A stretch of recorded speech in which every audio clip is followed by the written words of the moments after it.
14 years ago, my mother left me two words on a kitchen table. You'll manage. 14 years later, on the happiest morning of my professional life, my phone buzzed with 11 more. We'll see you in court. The brand and the family recipe were never yours. My name is Lyric Hayes. I'm 32 years old. For 14 years, I thought I'd close that door for good. I was wrong. And Drama Family, what came back for me that morning, didn't want an apology. It wanted everything I'd built. It was a Saturday morning in Over the Rhine, one of those parts of Cincinnati where the old brick buildings have been scrubbed up and turned into something new without losing what made them beautiful in the first place. String lights stretched across the alley behind the building. A jazz trio was tuning up near the entrance. A caterer wheeled in trays wrapped in plastic, and above the door in gold script on a black awning was a name that took me 14 years to earn the right to hang up. Estelle's, my grandmother's name, not my mother's, not my father's, my grandmother Estelle Odom, who taught me to fold dough before I could tie my shoes, and who never once made me feel like a burden. This was the third location. Two others were already running, one in Louisville where this story really begins, one on the east side of Cincinnati. This one felt different. Bigger windows, a private dining room, my name on the lease this time, not a landlord's cousin doing me a favor. Guests arrived in clusters. A city councilwoman I'd met twice, two food bloggers with matching tote bags. Miss Claudette, 76 years old, in the same purple church hat she wore to every important occasion in her life, standing near the pastry case admiring the lemon pound cake. Someone handed me sparkling cider. Someone asked me to pose by the awning. I smiled. I laughed at the right moments. And under all of it, my mind kept circling back to two words. They're here. Not physically, not yet, but back in my life the way smoke gets back into a house through a crack you didn't know was there. That's when my phone buzzed twice in my blazer pocket. No name, no number I recognized, just those 11 words I'd already told you about, landing on the happiest morning of my professional life. Right behind it came an email. I saw the notification slide down my screen mid-handshake with the councilwoman. Notice of intent to file trademark and restaurant brand ownership dispute. Attached was an 11-page filing listing my mother and father as plaintiffs, claiming the brand behind Estelle's, the whole enterprise, not just a recipe, had been, in their words, misappropriated from the family. I kept smiling through the ribbon cutting. I laughed at a joke about the coffee cake being a historic landmark. But in my head, one sentence looped quiet and cold as a January morning. They found me again. To understand why two words on a screen could shake a woman who survived everything I've survived, you have to go back to the first two words, the ones on the kitchen table 14 years earlier. I was 18, 2 weeks out of high school, standing in the doorway of a second-floor apartment on Market Street in Louisville, Kentucky. And the apartment was empty, not moved out empty, not renovated empty like someone left in a hurry and took everything that mattered, leaving only what didn't. The couch gone, the dishes gone. My father's recliner, the one with the cigarette burn on the arm he swore he quit, gone. Even the curtains had been pulled down so the afternoon light came through the bare windows in a way that made the whole apartment feel like a held breath. On the kitchen table, too heavy to carry off in a hurry, there was a single piece of paper. Torn from a spiral notebook, edges still ragged, my mother's looping handwriting.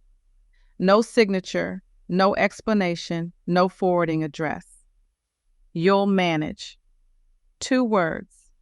That's what 18 years of being their daughter came down to. I stood in that doorway until it got dark, sure this was a joke, a test, something that would resolve itself if I waited long enough. Nobody came back. The refrigerator hummed in the empty kitchen. Somewhere down the block, a dog barked at nothing. I finally understood in the pit of my stomach that I was completely, permanently alone. A friend from school let me sleep on her floor for 3 nights before her own mother said gently but firmly that I needed to find something else. I understood.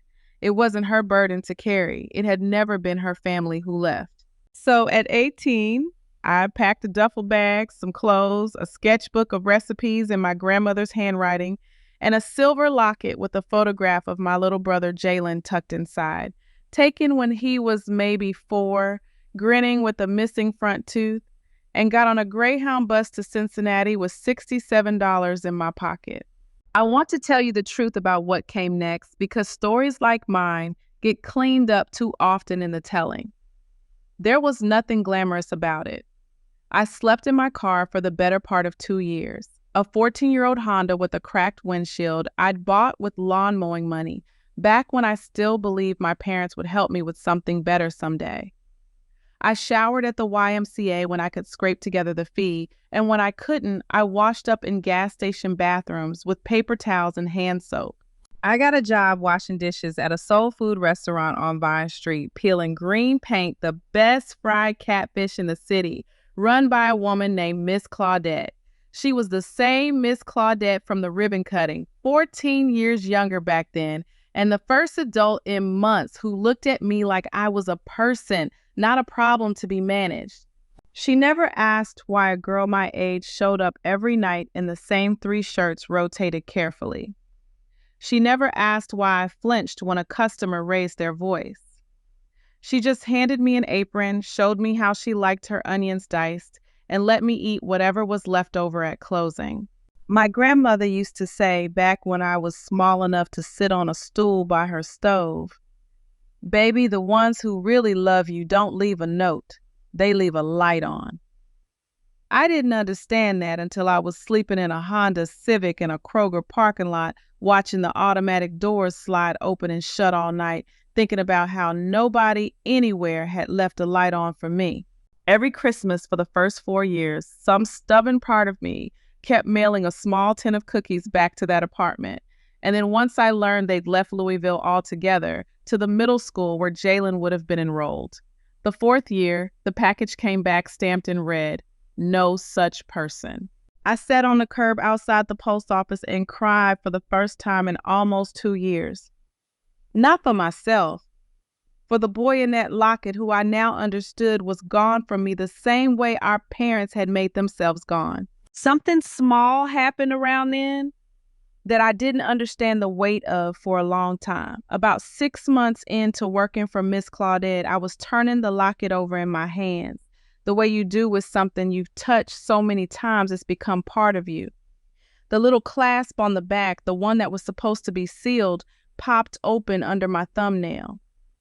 Behind Jaylen's photograph in a slot I never knew existed was a tiny memory card. I stared at it under the dome light of my car for a long time. I didn't have anything to plug it into, and honestly, some tired, hurting part of me didn't want to know what was on it yet. I clicked the locket shut and told myself I'd deal with it someday when I was strong enough for whatever truth was waiting on that little piece of plastic. Someday kept getting pushed back. There was always something more urgent: rent, a blown tire, a business license. Because here's the thing about being left with nothing. You either drown in it or you find a reason to keep swimming. My reason was a sketchbook with flower stains on the corners and my grandmother's handwriting curling across every page. 3 years after that bus pulled into Cincinnati, I opened a tiny storefront bakery with a community grant savings I'd bled myself dry to build and a folding table I bought secondhand. 5 years after that, there were 3 locations. Somewhere in between, a local news segment about small business owners turned into a podcast episode, Left with Nothing: The Woman Who Built a Restaurant Empire After Her Family Vanished. It went out quietly, the way these things do. Then, not quietly at all, it crossed 1 million views. That's when Miss Claudette walked back into my life. She came into the flagship location the very week the episode went up in the same purple church hat and set something on the counter. An old curling business card. Thurston Hayes, assistant line cook, Vine Street Soul Kitchen. My father's name. My father's old job at the very restaurant where I washed dishes as a homeless teenager, years before I ever knew he'd worked there himself before I was born. He used to brag about a daughter stubborn as a mule, Miss Claudette said, patting my hand, but who could cook? I didn't know what to say. I put the card in a drawer next to a locket I'd never quite finished opening and told myself once again that I wasn't ready to know more. Hold on to that feeling, the drawer, the closed locket, the business card I couldn't throw away and couldn't look at either, because now, 14 years after that empty apartment, I was standing at the opening of my third restaurant, smiling for a photographer while my phone buzzed with a threat from the very people who wrote, "You'll manage," and walked out the door. They didn't come back when I had nothing. They came back the moment I had everything worth taking. And what I didn't know yet was that this wasn't the first time they'd calculated exactly when to strike. If you've ever had someone walk back into your life the moment you finally stop needing them, stay with me, because what I found out next changed everything I thought I understood about the day they left.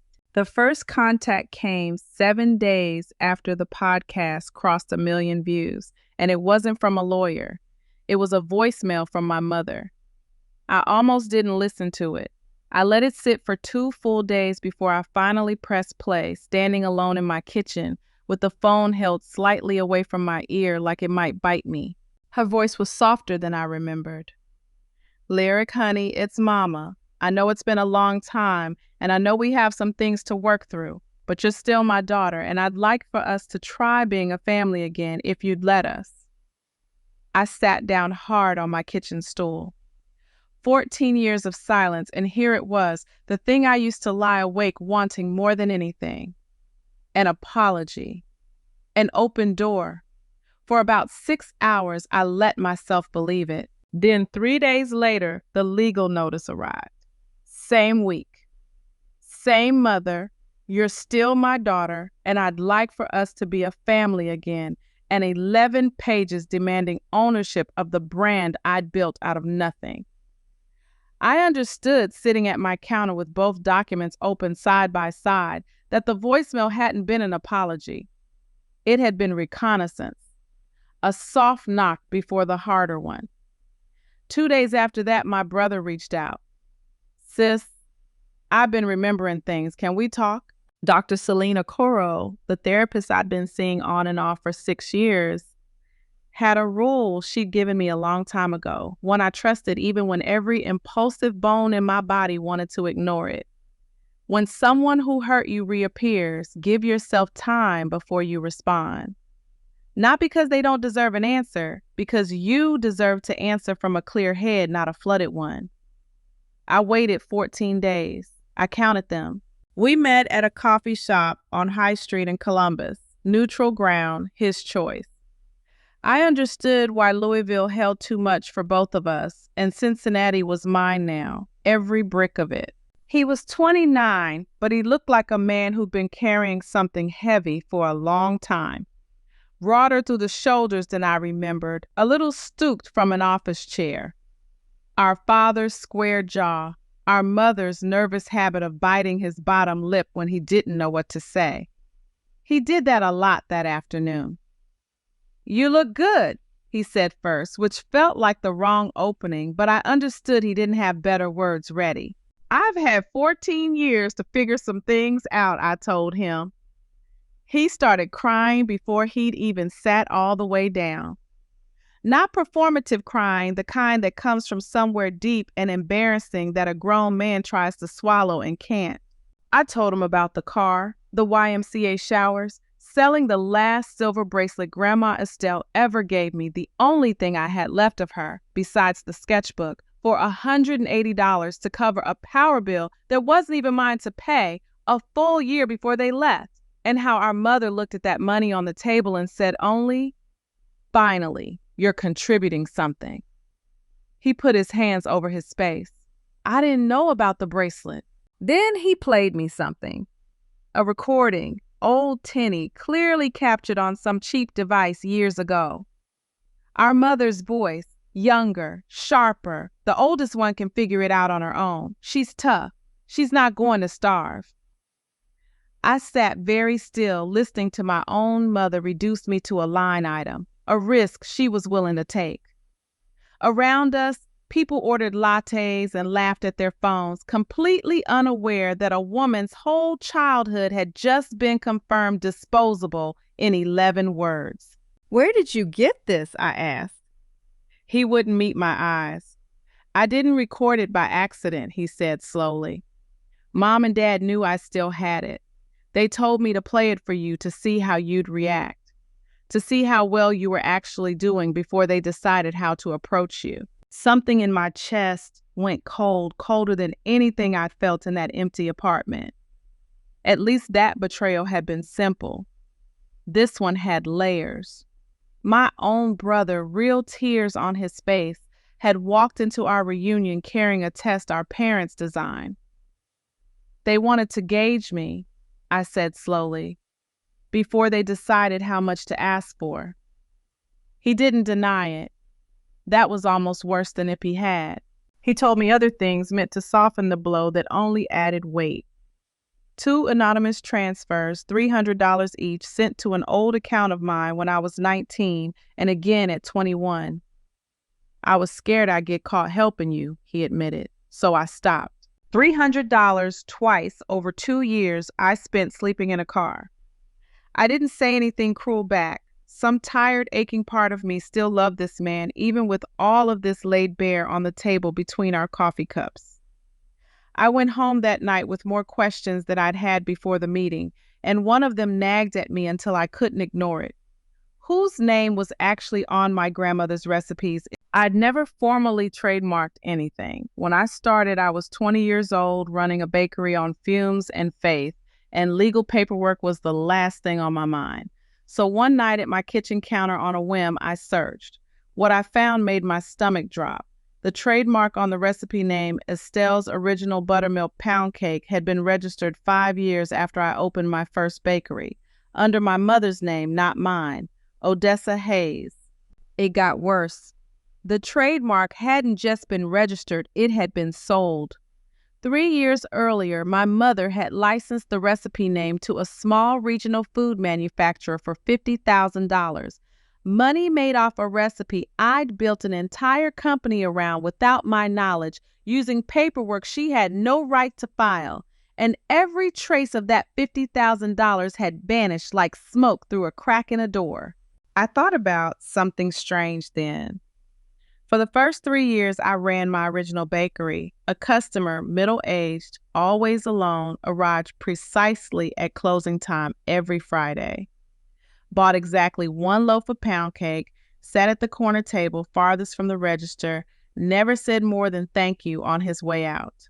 I pulled old security footage the bakery had kept, a cheap camera system running since day one for insurance purposes, and matched his face against old family photographs I still had boxed away. He was in one of them, standing half out of frame at a company barbecue, a man I'd never once been introduced to.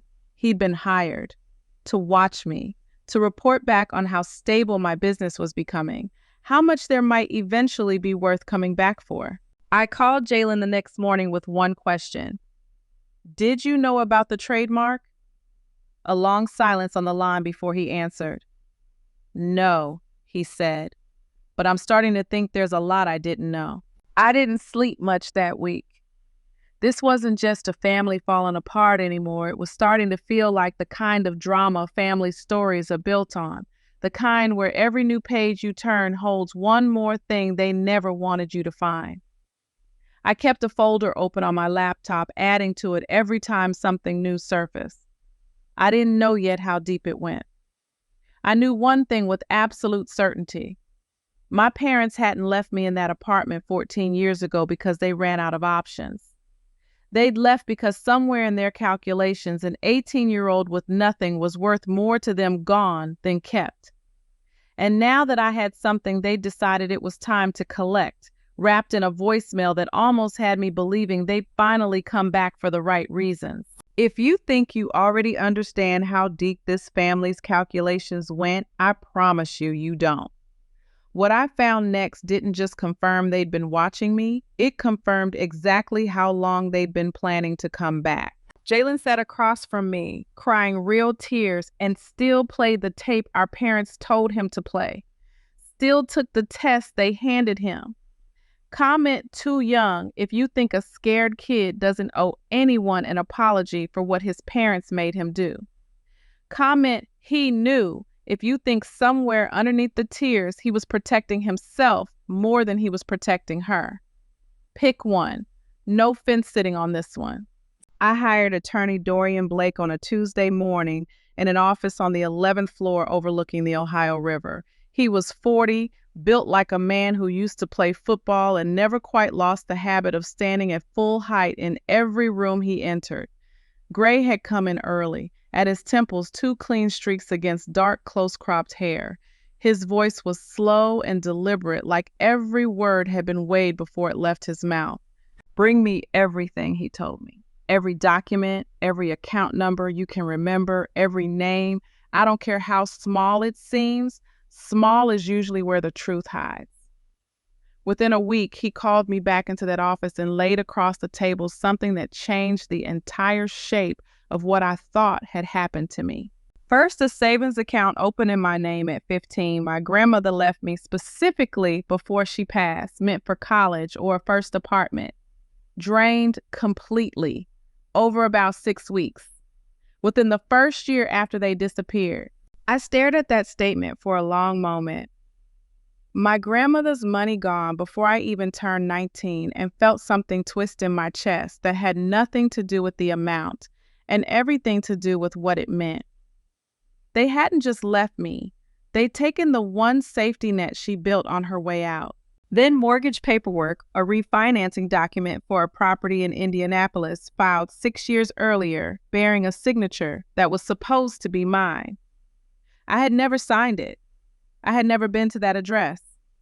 Dorian slid a magnifying loupe across the table so I could compare it side by side with a real signature of mine pulled from an old bakery permit.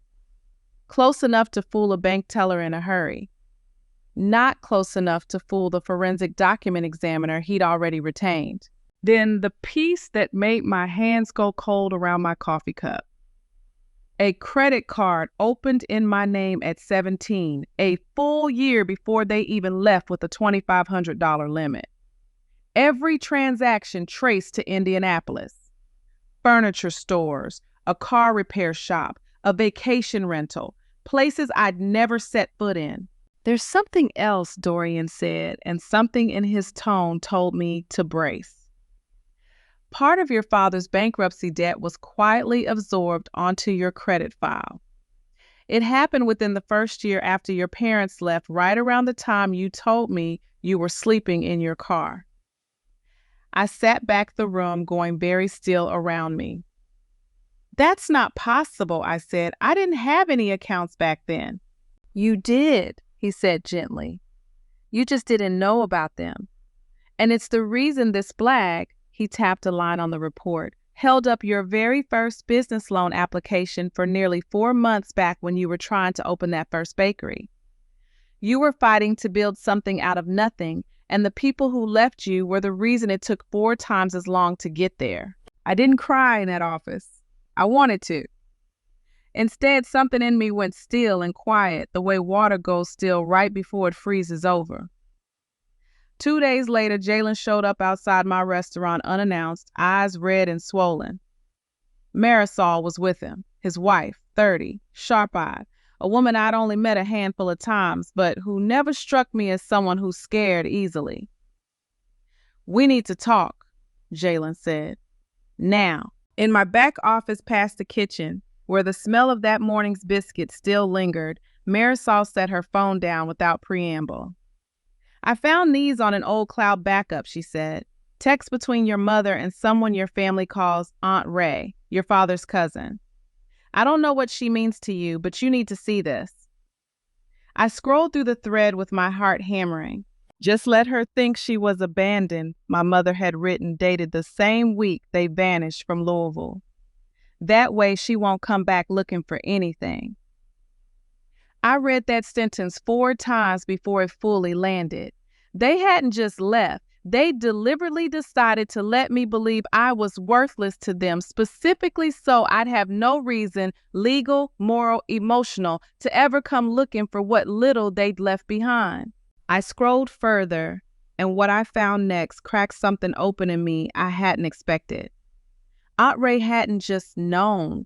She'd quietly tried to undo a small piece of it.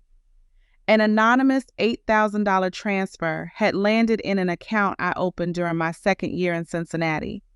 Money I'd assumed at the time came from a small business grant I'd half forgotten applying for. Money that let me put down first and last month's rent on the tiny storefront that became the very first Estelle's. She said she couldn't sleep at night knowing what they'd done, Marisol told me, her voice softening. That's in a later message. She sent it and then cut contact with your parents completely. Aunt Ray never confronted my parents, never warned me outright, never risked the one thing she still had, her place, however small, inside the family. What she wanted wasn't to be a hero. She wanted to survive her own conscience without losing everything else. That $8,000 was the exact size of guilt she could afford to carry without blowing up her whole life over it. Enough to sleep at night, not enough to be found out. It's a very human kind of courage, quiet, partial, and years too late, but real all the same.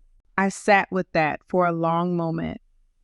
Someone I'd never properly met had quietly given me the one thing that made the difference between surviving and building something, while my own parents spent the same decade calculating how much of what I built might eventually belong to them. Dorian and I spent the following week laying every document out like pieces of a puzzle nobody wanted to finish. The stolen savings account, the forged mortgage, the fraudulent credit card, the bankruptcy debt quietly shifted onto my name while I slept in a Honda Civic in a Kroger parking lot. The trademark filed in my mother's name, the $50,000 sale that never touched my hands, the hired man who bought a single loaf of pound cake every Friday for 3 years just to keep tabs on how well I was doing. There's one more thing you should understand, Dorian said, closing the last folder. Your mother's trademark only ever covered the recipe name of product. This new lawsuit is reaching for something much bigger. They're not just trying to reclaim a name on a label anymore. They're trying to take the restaurant itself, the whole brand, everything you built it into. I looked at the paperwork spread across that table and understood with a clarity that felt almost peaceful in its coldness that this had never been a family who fell apart and lost track of their daughter. It was a pattern, a long, patient one, the kind of drama family history nobody puts in a Christmas card. The lawsuit demanding ownership of my restaurant still sat unresolved on my desk. And sitting there looking at 14 years of quiet theft laid bare in front of me, I understood something that made my blood run cold. This wasn't the first time they'd used my success as a weapon against me. It wouldn't be the last either, because the moment they realized I had proof, they weren't going to disappear quietly. They were going to come at me directly. And what happened next made everything before it look almost gentle by comparison. Once my parents understood I'd uncovered what they'd done, they didn't retreat. People who plan for a decade don't back down just because the plan gets discovered. They escalate. It started small, the way these things always do. My mother began appearing outside the flagship restaurant, standing across the street, not approaching, not speaking, just watching through the window for long stretches of the morning. The first time my kitchen manager mentioned it, I told myself it was coincidence. The second morning in a row, I knew it wasn't. Then the phone calls. My father called the restaurant's business line pretending to be a supplier, checking on an order, his voice flat and cold in a way I remembered from childhood, the tone that came right before something meant to sting. Family ought to help each other, he said, once my hostess unknowingly put him through, before things get a lot worse for everybody. I hung up without answering. My hands were shaking by the time I set the phone down. A week later, we had a large private event booked at the newest location, a corporate holiday party that had taken months to coordinate and represented a real piece of that quarter's revenue. 2 days before the client canceled without warning, citing vague scheduling conflicts and left one text behind. A family recipe stolen can't stay hidden behind a fancy sign forever. Dorian traced the cancellation within days. The client's event coordinator had previously worked for a logistics company my father ran years earlier before it folded under debt. A payment had cleared to that coordinator's account the exact day the event was canceled. They weren't watching anymore. They were working to hurt me. Late one night, an anonymous number sent me a photograph. My stomach dropped. The old apartment on Market Street, the one I'd stood in 14 years earlier, staring at an empty room and a scrap of paper. In the photo, the front window was shattered, and across the brick beside the door, spray-painted in jagged, dripping letters, one word: ungrateful. I sat in my kitchen, holding my phone with both hands, feeling 14 years of careful stability shudder. My father, I thought, would have used different words, but the cruelty behind it felt exactly like him. When Dorian had the image analyzed, one detail caught his attention. The particular blue-green of the spray paint matched an unusual industrial color commonly used on commercial trucks. My father had run a small trucking logistics company for over a decade before it collapsed. Jaylen still had a spare key to a storage unit our father kept in Indianapolis. He went alone, without telling me first, and called from the parking lot, his voice shaking so badly I could barely understand him. Inside, he found a half-used can of the exact spray paint from the photo, a roll of black tape, and a folded piece of paper with the flagship restaurant's address written, in handwriting I recognized instantly as my mother's. They hadn't hired anyone this time. They'd done it themselves.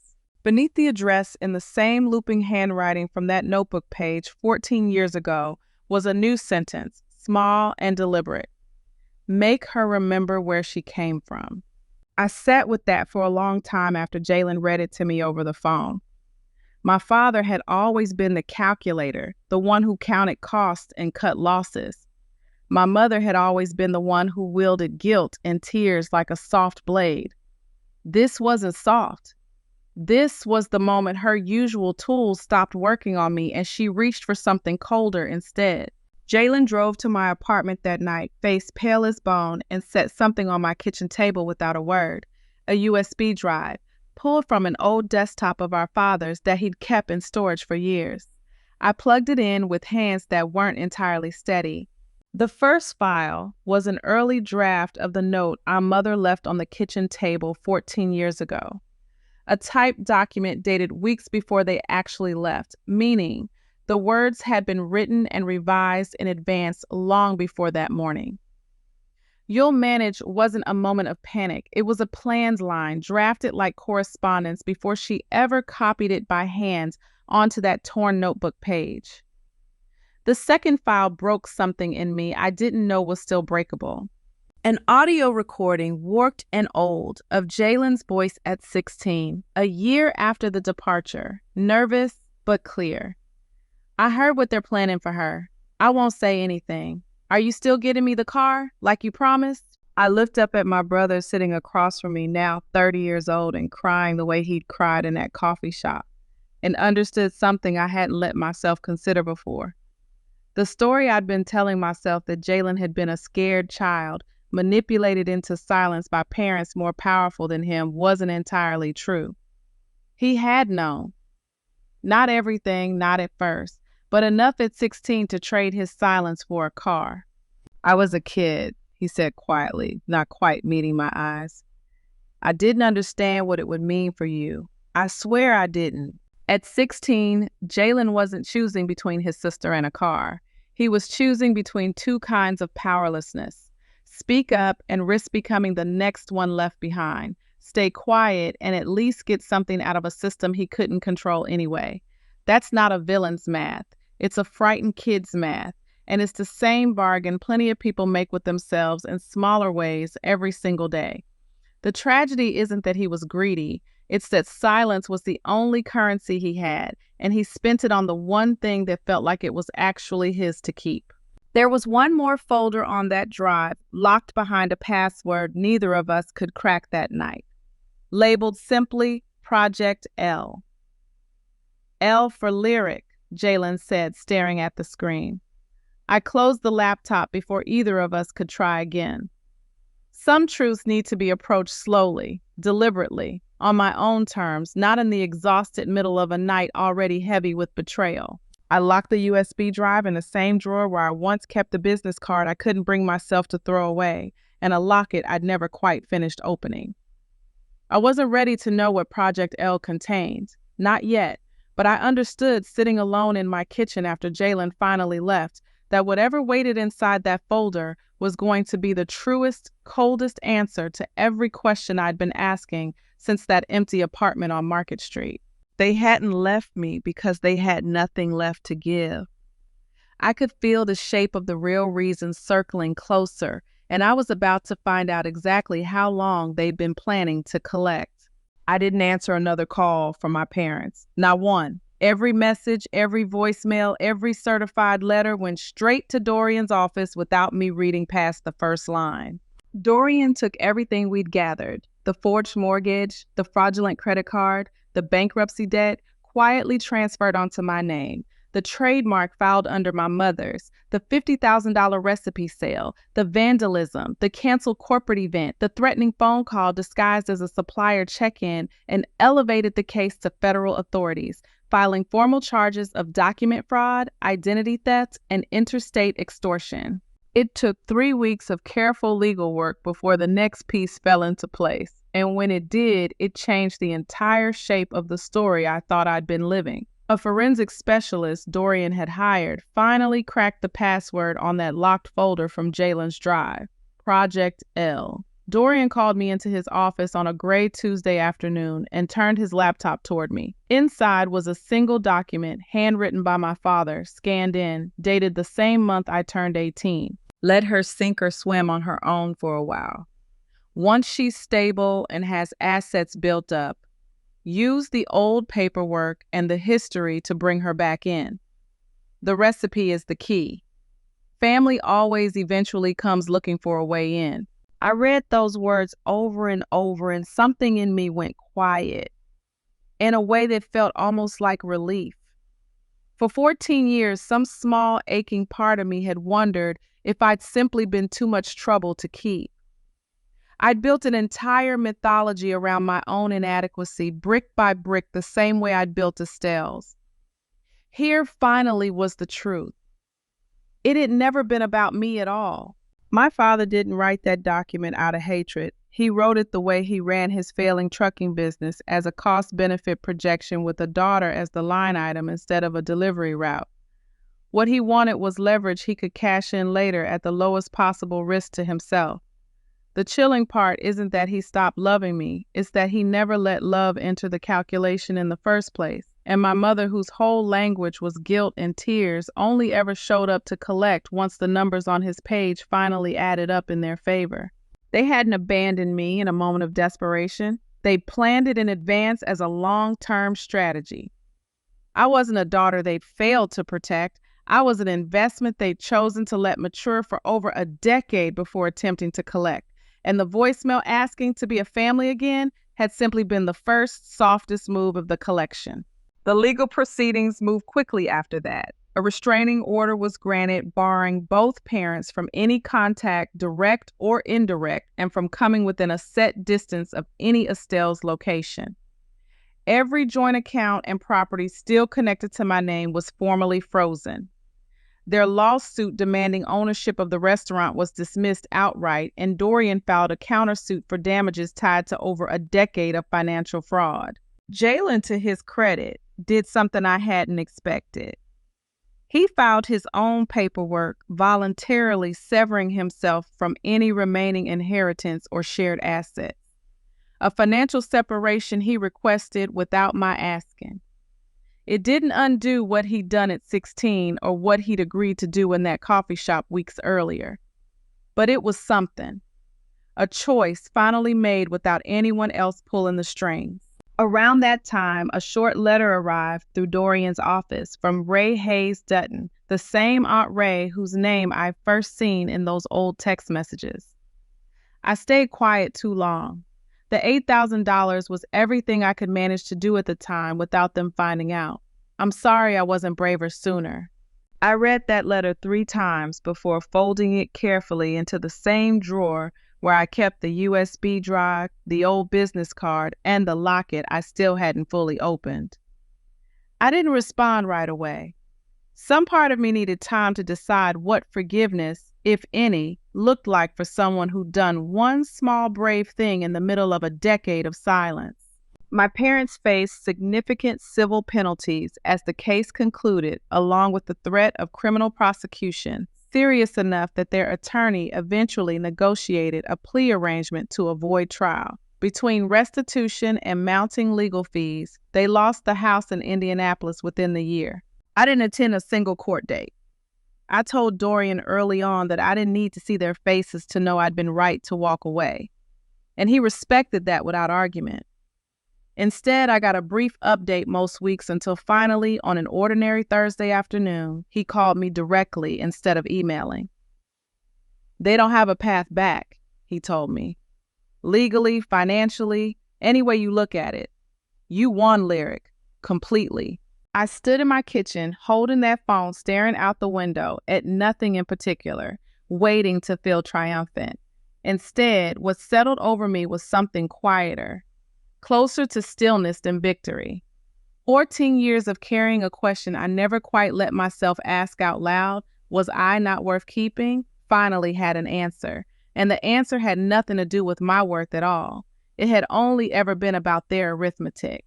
I hung up the phone, walked to the drawer where I kept everything from this last difficult chapter, and sat with it for a long while before closing it again. There would be time later to decide what came next. For now, I only needed to sit with the fact that the fight, at least the legal one, was finally over. 6 months after the final judgment, on a quiet spring morning with soft gray light that made everything feel a little more forgiving, I stood in the back office of the flagship Estelle's and signed the paperwork launching something I'd been planning almost the entire time the case wound through the courts. We called it Estelle's Table. Every quarter, a portion of the restaurant group's profits now goes towards supporting young people between 18 and 22 who've been cut off by their families and are trying, often for the first time, to stand on their own. Rent deposits, groceries, the kind of small business grants that took me 4 exhausting months to secure back when I had nowhere else to turn. No cameras, no speeches, no mention of my name attached if I can help it. Just the help itself, arriving quietly, the way I always wished it had arrived for me. That same week, out of curiosity more than anything, I finally paid to have the old memory card from the locket read by a specialist who still had equipment old enough to handle it. Part of me expected something enormous. What came back instead was almost tender in how ordinary it was. A few minutes of shaky home video, my mother's voice behind the camera, Jaylen at 3 years old chasing a dog around a backyard we no longer had. That was all it ever was. Not every hidden thing is a bomb waiting to go off. Some things are just what they look like, a family once before it wasn't one anymore. I didn't cry over it. I just closed the file and let it be exactly what it was. Jaylen and Marisol moved to Hyde Park not long after. 20 minutes from the restaurant, close enough that Sunday dinners became something we actually did most weeks, instead of something we occasionally promised each other. Nobody brings up our parents at that table anymore. It's not an unspoken rule so much as it simply doesn't come up, the way a storm that's already passed doesn't need discussing while the sun is out. Marisol still teases Jaylen about biting his bottom lip whenever he's nervous, and that after everything he's been through, he ought to have chewed clean through it by now. He laughs at that more easily these days. I think some of the weight he was carrying, the weight of being a bridge between two people who'd hurt each other for so long, finally lifted the day he chose on his own to walk away from whatever was left waiting for him. Rhea Coleman still holds down her usual seat at the corner of the bar most Friday evenings, laughing loud enough to turn heads 2 tables over. She was there before any of this started, and she was there through every version of me that came after. Some friendships I've learned are the family you actually get to choose. Dr. Selena Coro still meets with me every other week, though the sessions have gotten lighter, the nightmares about that empty apartment growing fewer and further between. Last month, for the first time I can remember, an entire week went by without me dreaming about that torn piece of notebook paper at all. One quiet morning before the restaurant opened, I sat alone at my desk and pulled open the drawer I'd been avoiding for months. I took out the old folded note "You'll manage" and the USB drive with everything it once held.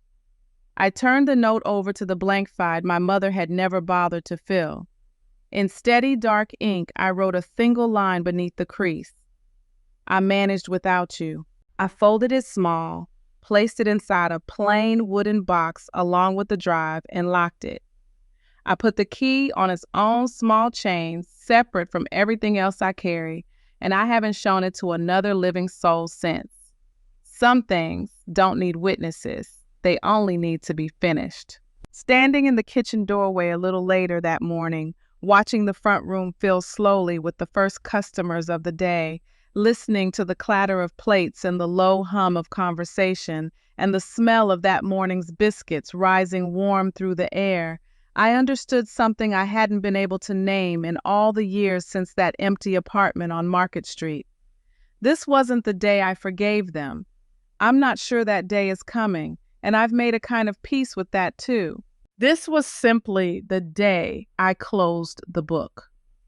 Not because I found some grand, tidy resolution, but because I had finally fully done exactly what that scrap of paper once demanded of an 18-year-old girl with nothing but a duffel bag and $67 to her name.